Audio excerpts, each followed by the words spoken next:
Welcome to Reality Check.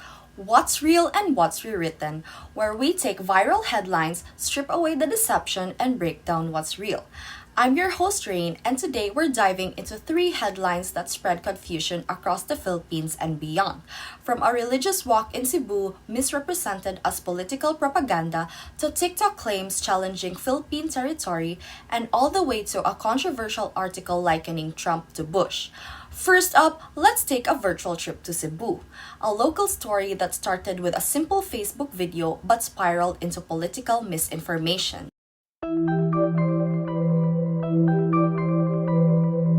Thank you, Rain. My name is Rizy Peñaflor and I'm here to share the fake news that is circulating here in Cebu, where a religious penitential walk was wrongly portrayed online as a Duterte prayer rally. A video posted and shared widely on Facebook claimed that a massive crowd gathered in support of former President Rodrigo Duterte. However, this gathering was actually a long-held Catholic tradition known as the Penitential Walk for Senior Santo Niño, held on January 9 and 17, 2025. To evaluate the reliability of this story, we look closely at where it came from. The video was posted anonymously on Facebook without naming who originally recorded or uploaded it. Facebook is not a verified news outlet. It is a social media platform where anyone can share content without editorial oversight or fact-checking. As we analyzed the video, several red flags became clear. The footage was taken out of context. This is a common misinformation tactic known as recontextualization, where real events are given false meanings. Moreover, the content used a political framing, implying that a religious act of faith was actually a rally to support a political figure.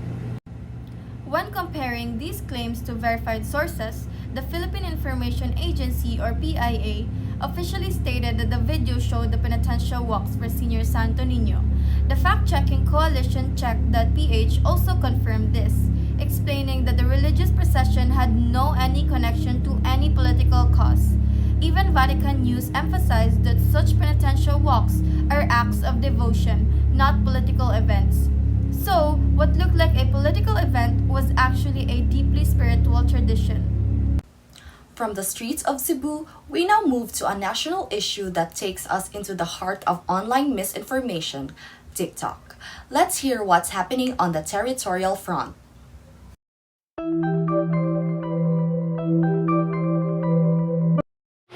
Thanks, Rain.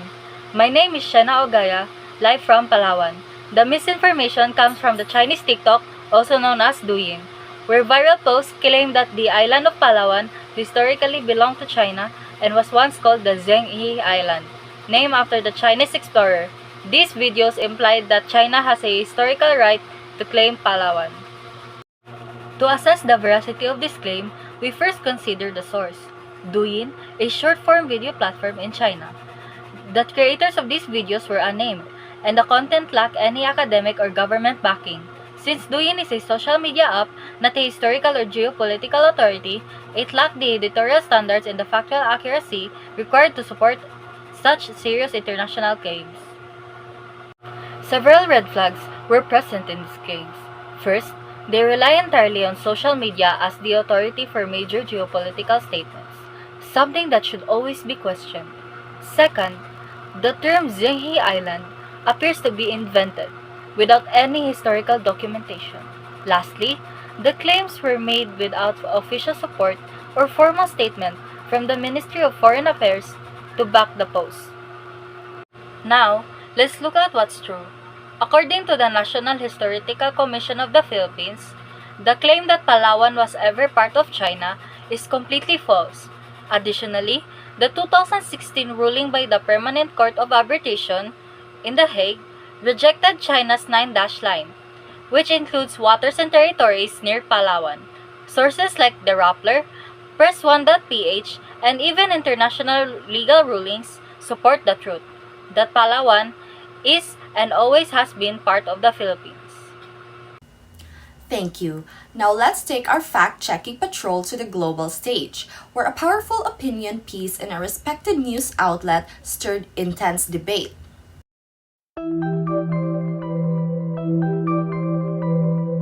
Thank you, Rain. Currently here in the US, my name is Kiri David Wooderson, and I'll be talking about what's the reality of this conflict war. So, a recent article in The Guardian, written by NYU professor Mohammad Bazi, claimed that Donald Trump's 2025 military strike on Iran was based on false pretenses. Similar to George W. Bush's controversial invasion of Iraq in 2003, the article published in The Guardian's opinion section stated that Iran was not building a nuclear weapon and that Israeli Prime Minister Netanyahu heavily influenced Trump's decision to launch the strike. To evaluate the credibility of this piece, we must consider its source. The Guardian is a highly respected international newspaper known for strong investigative journalism. However, the specific article was published in its opinion section, which features personal interpretations rather than strictly evidence-based reporting. This means the article reflects the writer's analysis and emotion, not necessarily a balanced view of events. In examining the piece, we identified that it presented a one-sided argument without offering viewpoints from US officials or military personnel.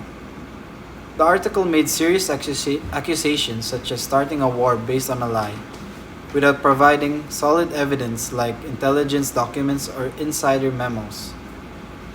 It also drew a direct comparison to the Iraq War, which was a full invasion based on faulty intelligence.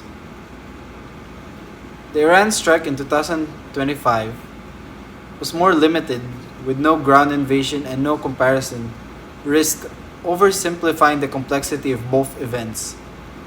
When we compare the article's claim to the verified sources, we found that while there were elements of truth, the piece was partially misleading by omission. The US Defense Intelligence Agency, or the DIA, reported that the airstrikes only delayed Iran's nuclear capabilities by a few months, not destroying them, undermining Trump's public statements. The Financial Times confirmed that the strike was part of a strategic deception to catch Iran off guard. Time magazine also reported that Netanyahu had long lobbied for strikes against Iran, and Business Insider added that Iran's nuclear facilities remain mostly intact. So while Trump may have exaggerated the urgency, the situation wasn't entirely built on a lie. It was a high-stakes geopolitical maneuver that the articles oversimplified. Thank you to all our reporters for uncovering the facts. Now, let's pause and ask the question that matters most. Why is fact-checking vital in both historical and contemporary analysis? First, because misinformation spreads faster than the truth. A Facebook video, a TikTok post, or a bold headline can go viral within minutes, but the damage they cause to public perception can last much longer. Second, unchecked claims rewrite history, and when history is rewritten, so is identity. And lastly, fact-checking protects democracy. It helps people make informed decisions based on truth, not emotional manipulation. Whether it's history being twisted to support modern claims or headlines being inflated for clicks and outrage, misinformation has the power to distort reality, divide societies, and even starts war. Fact-checking teaches us critical thinking. It reminds us to ask, who is telling this story? Why are they telling it? Where is the evidence? In school, in media, and in everyday life, these questions turn us from passive readers into active truth seekers. So whether you're a student, a citizen, or just scrolling through your feed, be curious, be skeptical, and be vigilant, because truth doesn't go viral on its own. It needs help. Once again, I'm your host, Rain, and this has been Reality Check Patrol. What's real and what's rewritten? Thanks for watching, and remember, don't just share, verify.